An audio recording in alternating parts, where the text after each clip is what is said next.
Heute geht es um diese alte Planscheibe, 350 mm Durchmesser mit 4 einzelnen verstellbaren Spannbacken. Ganz ehrlich, komplett neu ist dieses Projekt nicht. Vor ungefähr einem Jahr habe ich schon angefangen, diese Planscheibe zu reinigen und grob zu strahlen. Damals sah sie wirklich schlimm aus, Rost, Dreck und die Backen ließ sich kaum noch richtig bewegen. Deswegen habe ich damals zerlegt, gereinigt und grob gestrahlt. Danach lag sie über ein Jahr in der Werkstatt und hat gewartet, bis ich sie endlich brauche. Und genau jetzt ist der Moment gekommen. Für die nächste Reparatur brauche ich diese Planscheibe dringend. Heute geht es also nicht mehr um die grobe Reinigung, die ist schon gemacht. Heute mache ich Scheibe wieder richtig einsatzbereit. Nach einem Jahr hat sie wieder Flugrost angesetzt, deshalb strahle ich sie noch einmal fein mit Glasperlen. Nicht aggressiv mit grobem Sand, sondern ganz fein, damit die Gewinde und Führungen nicht beschädigt werden. Das eigentliche Strahlen kann ich leider nicht richtig filmen. Der feine Staub ist für Kamera und Reptil einfach zu gefährlich. Aber ich zeige auch gleich Bilder von vorher und nachher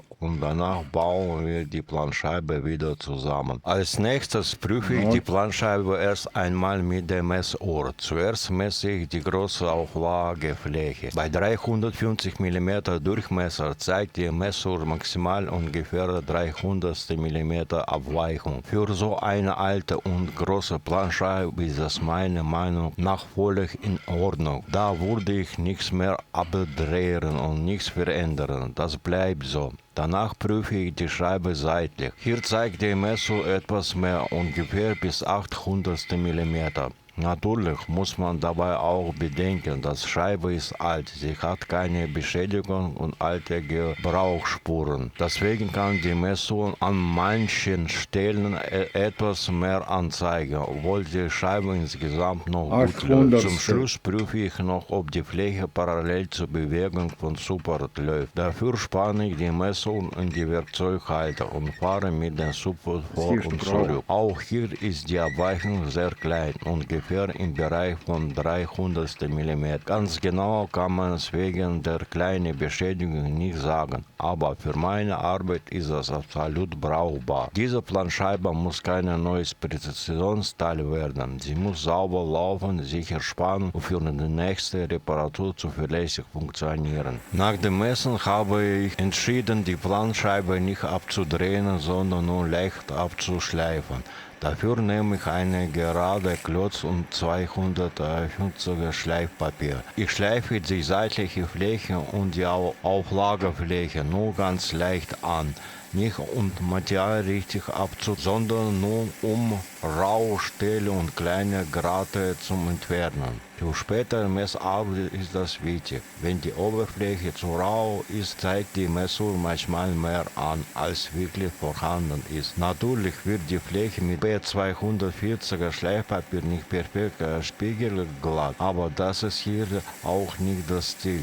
Für meine Zwecke reicht das völlig aus. Die Planscheibe soll sauber, brauchbar und sicher einsetzbar sein. Mehr muss sie an dieser Stelle nicht leisten. Jetzt bauen wir die Planscheibe wieder zusammen. Ich fange mit Backe Nummer 4 an. Diese alte Konstruktion ist wirklich alles nummeriert. Die Backe, die Position und sogar die passende Scheibe. Backe Nummer 4 kommt also wieder genau auf den Platz Nummer 4. Das zeigt, dass diese Teile zusammengehören und nicht einfach beliebig vertauscht werden sollten. Also stecke ich die Backe zuerst von vorne in die Führung, dann drehe ich die nach oben und befestige sie von hinten. Dafür kommt zuerst die passende Scheibe, darauf dann die große Mutter. Alles hat hier seine eigene Passung. Ich ziehe das erstmal nur per Hand fest, damit nicht verkantet. Und damit ist Backe Nummer 4 wieder in ihrem Platz. Weiter geht's mit Backe Nummer 3. Natürlich baue ich die Teile nicht einfach trocken zusammen. Alle Gewinde, alle Führungen und alle Stellen, wo man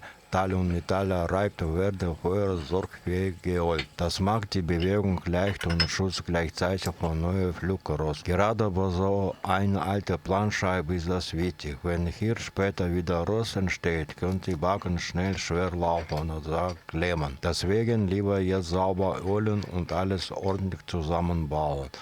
Weiter geht's mit Backe Nummer 2 und Backe Nummer 1. Der Ablauf ist genau gleich wie bei den ersten beiden Backen. Wichtig ist nur, dass jeder Bagger wieder an ihre richtige nummerierte Position kommt. Ich prüfe dabei immer kurz, ob sie sauber und die Führung läuft und nichts klemmt. Danach sind alle 4 Bagger wieder eingebaut. Damit ist die Planscheibe mechanisch wieder komplett zusammen.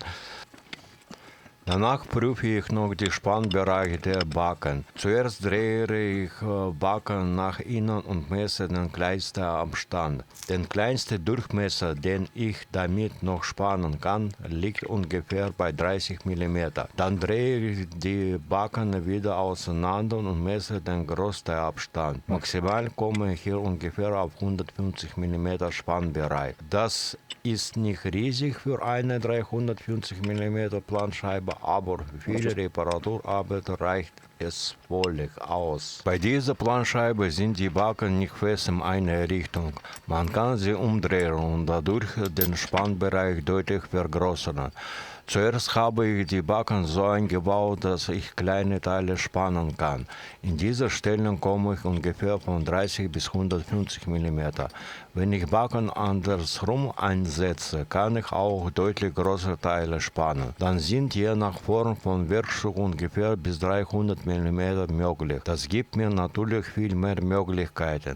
Gerade bei Reparaturen weiß man vorher nicht immer genau, wie groß oder unförmig ein Teil wirklich ist. Deswegen prüfe ich den Spannbereich jetzt schon, bevor ich mit dem nächsten Projekt anfange. So weiß ich, die Planscheibe ist nicht nur sauber, sondern auch wirklich brauchbar. Jetzt teste ich die Planscheibe schon für die nächste Projekt. Bei meiner alten Kreuztisch ist die Mutter im Gussteil kaputt gegangen. Dadurch kann ich im Moment keine weitere Fressarbeit machen. Das Problem ist, diese Mutter ist nicht einfach ein separates Teil, das man schnell austauschen kann. Sie sitzt direkt im Gussgehäuse, also muss ich mir eine andere Lösung überlegen. Und genau dafür brauche ich diese große Planscheibe. Das rote Kreuzstichstahl ist ziemlich unförmig. Es hat kaum gerade Flächen und auf den ersten Blick sieht es fast unmöglich aus, so ein Teil sauber auf der Drehmaschine zu spannen. Aber ich habe hier schon eine provisorische Lösung gefunden. Noch ist es nicht perfekt, aber es sieht so aus, als könnte ich das Teil auf dieser Planscheibe ausrichten und bearbeiten. Damit ist die alte Planscheibe nicht nur gereinigt und schon gemacht, sondern direkt wieder im Einsatz. Im nächsten Video seht ihr dann, wie ich versuche, diese Kreuzstichstahl zu retten und das kaputte Gewinde wieder brauchbar zu machen. Wenn euch solche alte Maschinenreparaturen und echte Werkstattprojekte interessieren, dann bleibt dran. Eure Werkstatt Vitali.